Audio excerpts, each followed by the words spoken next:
The lamps are dim, the outside world is hushed. Now you are here, under the soft cover of darkness, ready to surrender your thoughts to the long, flowing current of history. Let your mind become still, listening only to the calm rhythm of the words. Tonight, we delve deeper into the archives of the ancient world, exploring stories that stretch across hours and millennia, tales of lost knowledge, impossible feats, and magnificent ruins that refuse to speak their final truth. We begin our long, slow journey in the cradle of civilization at the Great Pyramids of Giza. Imagine yourself standing on the quiet, sand-swept plateau under a vast star-pricked sky. These aren't just monuments, they are mountains made by man. The largest, the Great Pyramid of Khufu, was for nearly 4 millennia the tallest man-made structure on Earth.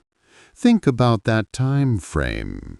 It was as old to Julius Caesar as Julius Caesar is to us. For 40 centuries it stood alone, defining human capability. What truly lulls the mind here is the quiet, mathematical precision.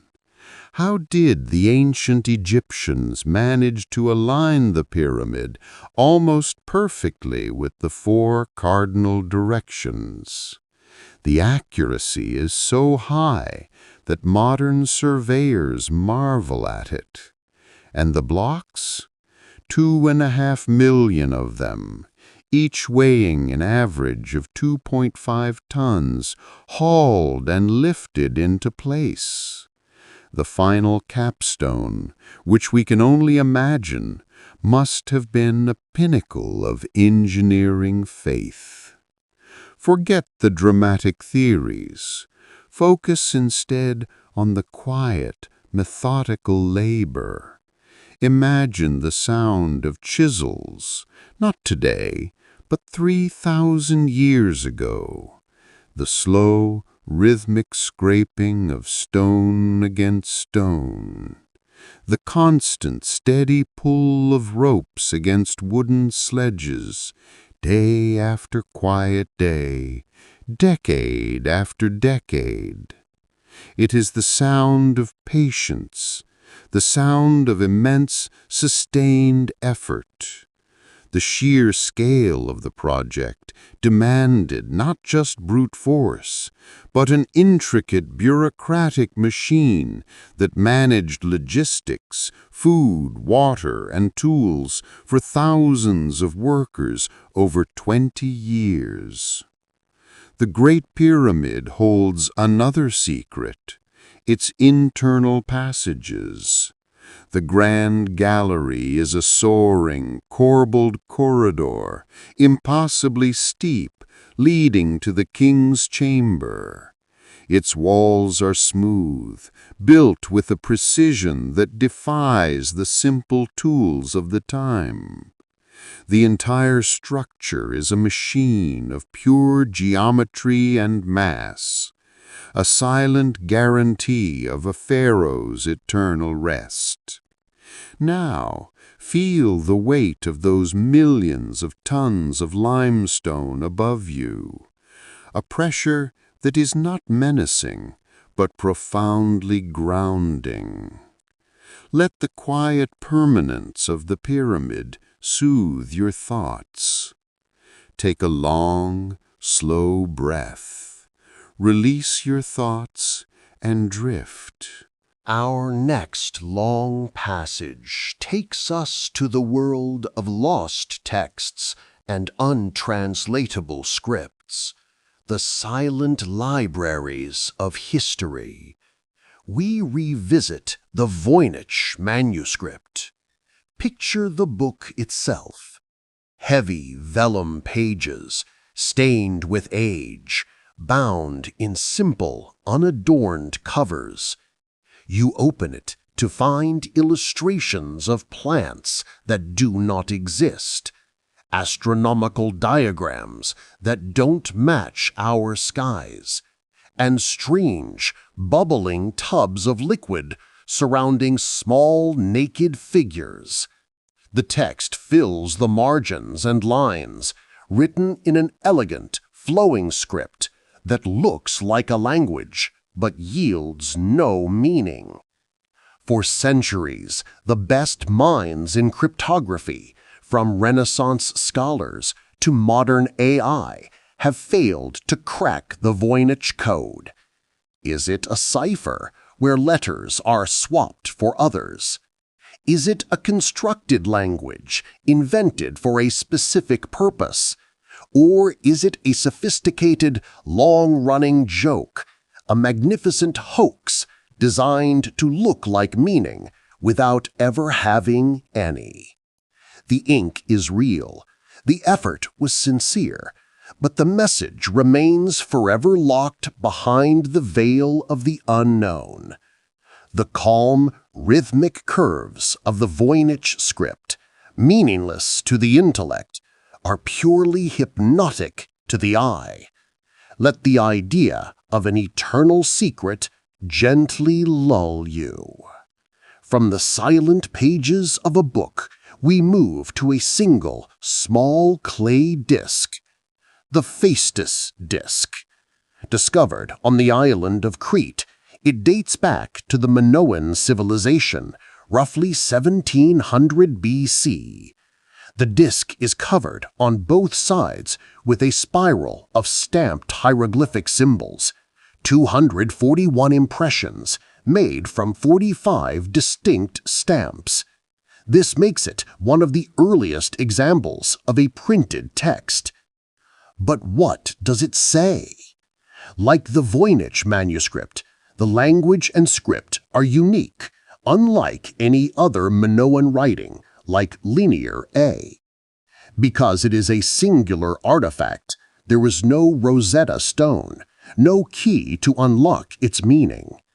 It could be a prayer, a decree, a ritual song, or a game's instructions. The stamps suggest mass production, yet no other similar disc has ever been found. The small disc, turning slowly in your mind's eye, is a complete world of lost meaning, a small perfect mystery from a people who loved beauty and the sea.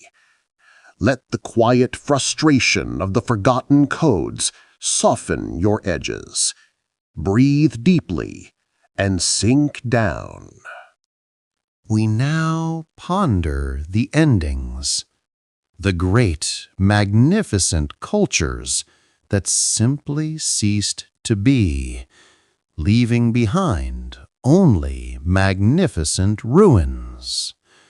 Our longest stop is in the Central American jungles with the classic Maya civilization. Think of the great cities, Tikal, Palenque, Copan, soaring stone pyramids emerging from the dense green canopy. The Maya were masters of mathematics and astronomy.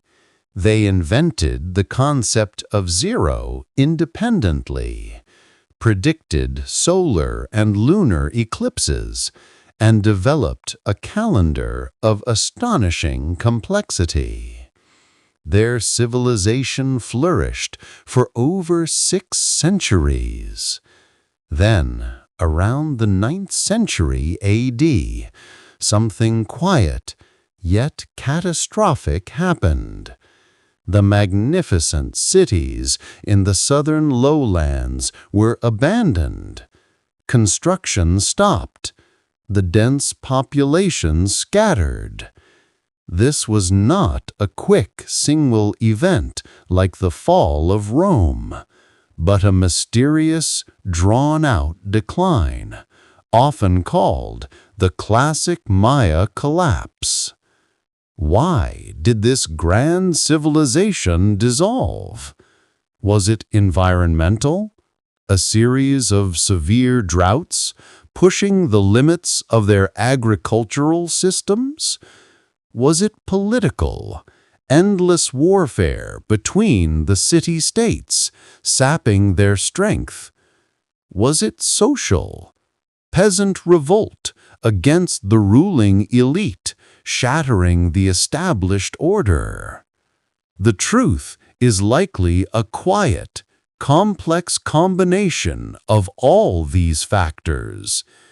The jungle has reclaimed the stone structures, roots twisting around the carved glyphs.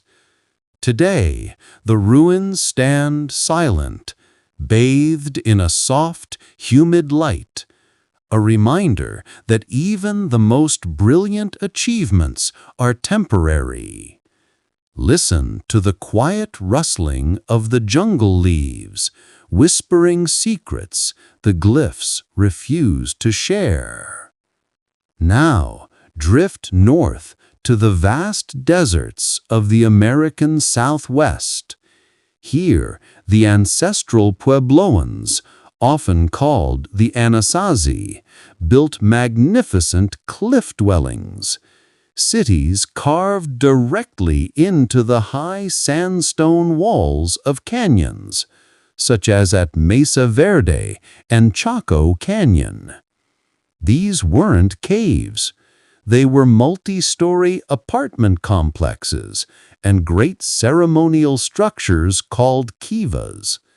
The feat of building in such extreme conditions, with no external staircases for defense, speaks to a deep communal understanding. Around the late 13th century, after centuries of thriving, they too vanished. The villages were abandoned completely and quickly.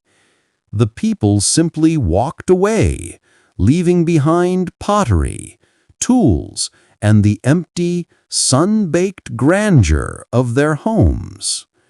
Again, the cause is debated. Long-term drought, perhaps, or social upheaval and conflict over dwindling resources.